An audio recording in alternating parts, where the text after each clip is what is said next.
Hello everyone. Thank you so much for coming to help us conduct this experiment today. We were of different ages. We were made to stand in a line. Now I'm gonna ask you a bunch of questions. If your answer is a yes, step forward. If it's a no, please step back. Here goes. Ready? Did you learn how to ride a bicycle before the age of 10? Did you learn music in school? Did you take any lessons in sports? And no, video games are not a sport, even if it has the word game in it. Did you learn how to iron your clothes while still in school? Take a step forward. If not, take a step back. If you can make tea or breakfast, not just for yourselves, please step forward. If not, take a step back. In the beginning, I think the questions were more general. People were still going forward and backward. Questions like, it was funny to see the cooking question. There were a lot of men who went ahead and there were women who were going behind. Do you usually make all the household bill payments yourself? Do you know the circle rate in your area? Do you know the price of gold today? Do you know the exact breakup of your salary? As the questions unfolded, the stark difference came out visibly. Do you know the details of the financial documents you're asked to sign?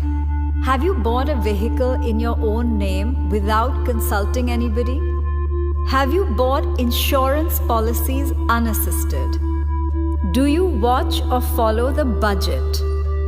You think you're doing okay, but then you're like, okay, these are kind of important things that I don't look at. Do you manage your own finances and earnings unassisted? Do you know how to invest in mutual funds? Do you know the difference between a mutual fund and an SIP? Do you make the investments for your family members or your spouse? Do you file your own income tax return? Now everyone who's in front, could you please turn around and look behind you? Initially, when you guys started moving, there wasn't such a big gap. My question is, when did this gap start to occur?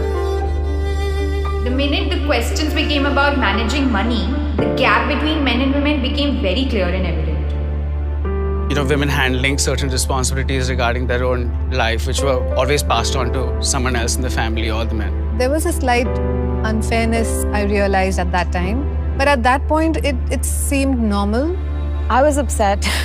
I wanted to be at the front of the line. It's like, why don't I know this? Why am I not confident enough to say, yes, I am able to understand this? It was quite an eye-opener for me because I always depended on the men of the family to take care of my investments and, plan my future. I felt that obviously men are more into it than women. So eventually, I did expect the gap to be there. Over the years growing up, there were certain very traditionally masculine tropes that were assigned for him and certain traditionally feminine tropes that were assigned for me. For women, it's practically debarred to learn to know and to focus on money. I wish I had known from the beginning of my childhood and kind of thought about that I would be doing so much better. Just actionable measures is what we want really.